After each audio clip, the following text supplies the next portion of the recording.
Hello guys, कैसे हैं आप लोग। मैं रामदास स्वागत करता हूं आपके अपने चैनल गुरुजी उत्तराखंडी पे। तो हम आज बात करने जा रहे हैं एयर इंडिया।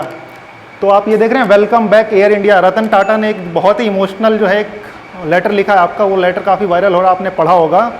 तो एक ये बहुत ही इमोशनल मूवमेंट है एयर इंडिया के लिए। तो हम इस पर जो है बात करने जा रहे हैं। पहले तो मैं आपको बिड बताता हूँ। अभी जो बिड हुई है उसमें अजय सिंह जो स्पाइस के, उन्होंने 15,100 करोड़ की बिड डाली थी और टाटा ने 18,000 करोड़ की बिड डाली है। तो जाहिर सी बात है जिसका ज़्यादा बिड होगा वो जीत जाएगा। 18,000 करोड़ टाटा की बिड है, तो टाटा ने जो है ये जीत लिया है। प्रोसेस 2-3 महीने चलेगा, उसके बाद ये कंप्लीट हो जाएगा। जनवरी से जो है पूरी तरह से लिखाई पढ़ाई हो जाएगी और टाटा के पास चले जाएगा। तो इसमें 18,000 करोड़ में देखिए, सबसे पहले तो 2700 करोड़ के आसपास ही गवर्नमेंट की जेब में जाएंगे प्रॉपर, जिसको गवर्नमेंट यूटिलाइज कर पाएगी। और जो बाकी का बचा हुआ 15,000 करोड़ के आसपास है, वो उसके जो घाटा हो रहा है ना, उसके अंदर ही जाएगा 15,000 करोड़। तो टोटल एयर इंडिया का जो घाटा है अभी तक 61,000 करोड़, 61,000 करोड़ का घाटा है। तीन, एक तो आपका एयर इंडिया, दूसरा ग्राउंड होल्डिंग जिसको एयर इंडिया SATS है, और तीसरा जो आपका एयर इंडिया एक्सप्रेस जो डोमेस्टिक सर्विस है उसमें, इन तीनों का घाटा मिला के 61,000 करोड़ है। तो 61,000 करोड़ में 18,000 करोड़ की डील हुई है। 2700 करोड़ जेब में जाएगा जो मैंने आपको बताया। 15,000 करोड़ जो आपका पूरा का पूरा लीकेज है ना, उसमें जाएगा। और बचा हुआ जो 41,000 करोड़ है, ये गवर्नमेंट ऑफ इंडिया खुद बियर करेगी। ठीक है, इसमें टाटा का कोई लेना देना नहीं है, ये पूरा का पूरा गवर्नमेंट ऑफ इंडिया के हाथ में होगा। पर एक अच्छी न्यूज़ ये है कि 46,000 करोड़ रुपए जो ये हैं, यहाँ पे लीकेज रुक गया है। अब ये लीकेज आगे बढ़ेगा नहीं। तो गवर्नमेंट के लिए दिक्कत ये नहीं थी कि ये इतना बड़ा लीकेज है, हम कैसे झेलेंगे। दिक्कत ये थी जो ये लीकेज बढ़ रहा था। और ये लीकेज जो है ना, ऑलमोस्ट 2007-8 से लेके अब तक 1 लाख करोड़ रुपए गवर्नमेंट ऑफ इंडिया इसमें इन्फ्यूज़ कर चुकी है। 1 लाख करोड़। जो राफेल की डील है ना आपकी, वो 59,000 करोड़ की डील है। और आपका S-400 की जो डील है वो 40,000 करोड़ की डील है। और जो अभी सबमरीन की बात चल रही है वो 1,20,000 करोड़ की डील हो रही है न्यूक्लियर सबमरीन की। उतना तो हम इसमें इन्फ्यूज़ कर चुके हैं। तो आप समझ जाओ ये कितना बड़ा अमाउंट है। तो गवर्नमेंट के लिए दिक्कत ये थी कि जो पर डे का इसमें इन्फ्यूज़न था 25 से 30 करोड़ पर डे का लीकेज था इसमें, वो लीकेज रुक चुका है। और ये 46,000 करोड़ रुपये गवर्नमेंट आराम से जो है भरती रहेगी किस्तों में, कोई दिक्कत नहीं है। तो अब इसमें आइए देखिए, तीन कंपनियां जो मैंने आपको बताई। एयर इंडिया 100% स्टेक गया टाटा के पास। उसके बाद ground holding air India SATS, उसमें 50% गया है। और उसका जो डोमेस्टिक है एयर इंडिया एक्सप्रेस, उसमें भी 50% गया है। ठीक है, तो अब टाटा के पास 4 एयरलाइन हो गई।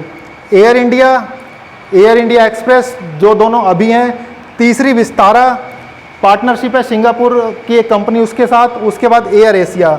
तो 4 एयरलाइन हो गई हैं टाटा के पास। उसके बाद इसमें क्लॉज में कुछ चीज़ें ये लिखी गई हैं कि जो एम्प्लॉई हैं उनको 1 साल तक टाटा नहीं निकालेगा, और 1 साल के बाद उनके पास VRS का ऑप्शन होगा, VRS लो और जाओ। और उसके बाद अगला जो है, इस कंपनी को टाटा 5 साल तक रखेगा, और 5 साल के बाद अगर किसी को देता है तो he must be a Indian, वो सिर्फ और सिर्फ इंडियन के पास जाएगी। और दूसरी चीज़, इसका नाम एयर इंडिया वो चेंज नहीं होगा। तो थोड़ा सा इमोशनल मूवमेंट है टाटा के लिए भी और गवर्नमेंट के लिए भी, क्योंकि बहुत लंबे समय के बाद जो है इसको बेचना पड़ा है, और बेचना ज़रूरी भी था क्योंकि बहुत ज़्यादा इसमें घाटा हो रहा था। तो अब मैं आपको थोड़ा सा इसका बैकग्राउंड बताता हूँ। देखो कहानी कहाँ से शुरू होती है। JRD Tata, the great Tata, तो 1929 में पहले इंडियन थे जिनके पास फ्लाइंग लाइसेंस था। फर्स्ट इंडियन 25 साल की उम्र में उनके पास फ्लाइंग लाइसेंस था। और वो जो थे फ्लाइट ले गए थे इंडिया से इंग्लैंड। कब ले गए थे? 1930 में फर्स्ट इंडियन जो थे। लाइसेंस 1929 में था 25 साल की उम्र में, और 1930 26 साल की उम्र में इंडिया से इंग्लैंड वो फ्लाइट उड़ा के ले गए थे। उसके बाद प्रॉपरली एक ये कंपनी बन जाती है 1932 में, एयर कार्गो। बॉम्बे से कराची मेल सर्विस स्टार्ट होती है। ठीक है, उस समय देश जो था इंडिया, पाकिस्तान, बांग्लादेश सब एक ही था। ठीक है, उसके बाद हम हो गए आज़ाद। कब? 1947। और 1948 के अंदर JRD टाटा गवर्नमेंट से कह रहे थे कि डोमेस्टिक सर्विस तो ठीक है हमारी, हमको इंटरनेशनल सर्विस चलानी है। तो गवर्नमेंट ने फाइनल नोट दिया, और 1948 में फ्लाइट उड़ी कहाँ से? इंडिया से इंग्लैंड, यानी कि लंदन आपका बेसिकली। उसके बाद धीरे धीरे बात चलने लगी कि हमें पोस्टल सर्विसेज भी जो है कम से कम इंडिया के जो 4 कोने हैं उसको बाय एयर जोड़ना चाहिए। तो ये ब्रेन चाइल्ड जो था, आइडिया जो था basically telecom minister Rafi Ahmed Kidwai उस समय जो थे 1948 में, ये उनका आइडिया था पोस्टल सर्विस। JRD टाटा ने कहा आइडिया बहुत अच्छा है, मैं इस पर काम करूँगा, बस आपको एक काम करना है, नाइट लैंडिंग जो है फैसिलिटी आपको तैयार करनी है। किदवई इस पे जो है चिढ़ गए या अड़ गए, जो आप समझ लो। भाई मिनिस्टर बोल रहा है और एक नॉर्मल बिजनेसमैन मना कर रहा है तो गुस्सा नहीं आएगा? तो वही बात है। तो उसके बाद उन्होंने कहा कि आप अभी शुरू करिए। JRD टाटा अड़ गए कि नहीं, मैं अभी नहीं शुरू करूँगा, बिल्कुल शुरू करूँगा, लेकिन आप नाइट लैंडिंग सर्विस वहाँ पर चालू करिए। और उस बीच में एक काम और हुआ था, जब ये मना कर दिया था ना, तो भाई ईगो पे मिनिस्टर की आ जाती है, वो अपनी चलाने लगता है। तो इन्होंने हिमालयन एविएशन शुरू करा और कुछ और कंपनियों को इन्होंने लाइसेंस देना शुरू करा। तो JRD टाटा ने कहा आप ये गलत कर रहे हो, कंपनियां जो है डूब जाएंगी, क्योंकि उनका अपना कोई फॉर्मूला नहीं है, कोई उनका अपनी प्लानिंग और स्ट्रेटेजी नहीं है कि आगे कैसे चलना है। तो वहाँ पे जो है दिक्कत आ सकती है, और हुआ भी यही। 3-4 साल के अंदर वो कंपनियां डूब गई। तो इसके बाद जब ये टेलीकॉम मिनिस्टर और JRD टाटा में जब ये गुत्थम गुत्था चल रही थी, तो उसके बाद पंडित नेहरू ओपनली आए मीडिया के सामने और इन्होंने प्रेस किया कि JRD टाटा अच्छा काम कर रहे हैं और एयर इंडिया बहुत अच्छी। क्योंकि देखिए आज़ादी के बाद हमारे पास इकलौता जो शाइनिंग ज्वेल था वो एयर इंडिया था। उसके अलावा हमारे पास क्या था आज़ादी के टाइम पे? कुछ नहीं था। ठीक है, आप कहोगे कि स्टील प्लांट जो भिलाई, दुर्गापुर और राउरकेला में लगाए वो बाद में लगे थे। तो आज़ादी के तुरंत बाद हमारे पास एक यही था। ठीक है, तो उसके बाद नेहरू ने प्रेस किया और गवर्नमेंट ने कहा कि ठीक है, हम JRD टाटा की बात को मानते हैं और एक कमेटी जो है अपॉइंट करते हैं। तो उस समय चीफ जस्टिस बॉम्बे के थे, नाम मुझे नहीं पता, आप चेक कर लेना। तो चीफ जस्टिस ऑफ बॉम्बे के उसमें अध्यक्षता में एक कमेटी बनाई गई और यहाँ पे देखिए पत्ता पलट गया। उस कमेटी ने गवर्नमेंट को ही क्रिटिसाइज़ कर दिया, JRD टाटा का जो है साइड ले लिया। अब आप खुद सोचो, एक कमेटी जिसको गवर्नमेंट ने अपॉइंट किया है, एक आदमी की बात को सुनने के लिए, रखने के लिए कितना सही है कितना गलत है, और उस कमेटी ने ही गवर्नमेंट को क्रिटिसाइज़ कर दिया। तो ये गवर्नमेंट के लिए खून का घूंट पीने के बराबर था, to be very honest and clear. 1952 में ये बात पूरी तरह से ओपन हो गई कि अब जो है इनफ इज़ इनफ, अब इसको हम नेशनलाइज करेंगे। 52 में ये बात शुरू हुई और एक साल के अंदर 53 में ऑन पेपर ये नेशनलाइज हो गया और ज़बरदस्ती हुआ। बाद में वहाँ पे बात ये भी चली कि चलो ठीक है, JRD टाटा ने बोला आपको नेशनलाइज करना है, करो, ठीक है, लेकिन एक कमेटी अपॉइंट करो कि किस अमाउंट में जो है ये नेशनलाइज होगा।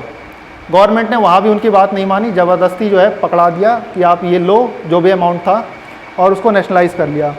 उसके बाद दोबारा कुछ टाइम बाद टेलीकॉम मिनिस्टर बने जगजीवन राम। उन्होंने जले पे नमक छिड़कने वाले काम करा, कंपनी छीन ली JRD टाटा से ज़बरदस्ती एक अमाउंट देके। उसके बाद कह रहे हैं कि बोर्ड ऑफ मेंबर में आप शामिल हो जाओ, आप बोर्ड ऑफ मेंबर के एक सदस्य बन जाओ।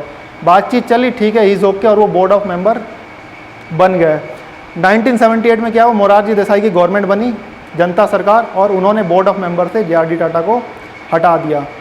तो उन्होंने वहाँ पे जो है एक बहुत इमोशनल बात थी, और वो आप पढ़ लेंगे, अलग अलग जगह थी, उनको बुरा लगा था और उन्होंने ओपनली बोला कि मेरे बच्चे से मुझे अलग कर दिया गया है। JRD टाटा ने जब बोर्ड ऑफ मेंबर से हटे थे तो उन्होंने सीधा एयर इंडिया क्या था, प्रॉफिटियरिंग के लिए उन्होंने काम, देखिए दो चीज़ होती है, एक तो होता है प्रॉफिट और दूसरा होता है प्रॉफिटियरिंग। प्रॉफिट मतलब थोड़ा सा प्रॉफिट कमाना, प्रॉफिटियरिंग मतलब सीधा जेब फाड़ के निकाल लेना। तो सिंपल सा फंडा था, उनके दिमाग में ये नहीं था कि मुझे इसे प्रॉफिट के लिए कमाना है।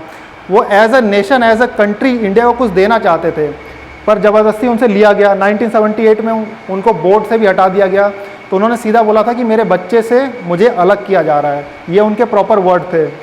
उसके बाद इंदिरा गांधी आई तो 1980 में उनको रीइंस्टेट करा, और 1982 के बाद वो खुद ही जो है फिर वहाँ से हट गए। तो ये पूरी की पूरी कहानी है। तो इतना एक हिसाब से JRD टाटा के साथ इतना गलत हुआ था, उसके बाद से जो है गवर्नमेंट ने जो है इसको अब दिया है। तभी देखिए ये लिखा है मैंने headline, welcome back air India. ये रतन टाटा ने जो है पूरा का पूरा एक चिट्ठी लिखी है, इसके लिए इसमें ओपन किया है। तो आपको पूरा बैकग्राउंड समझा दिया मैंने, और उसके बाद जो है ये पूरी की पूरी कहानी है। और उम्मीद है कि आपको ये पसंद आए, तो पसंद आए तो लाइक, शेयर और सब्सक्राइब कीजिए। Thank you.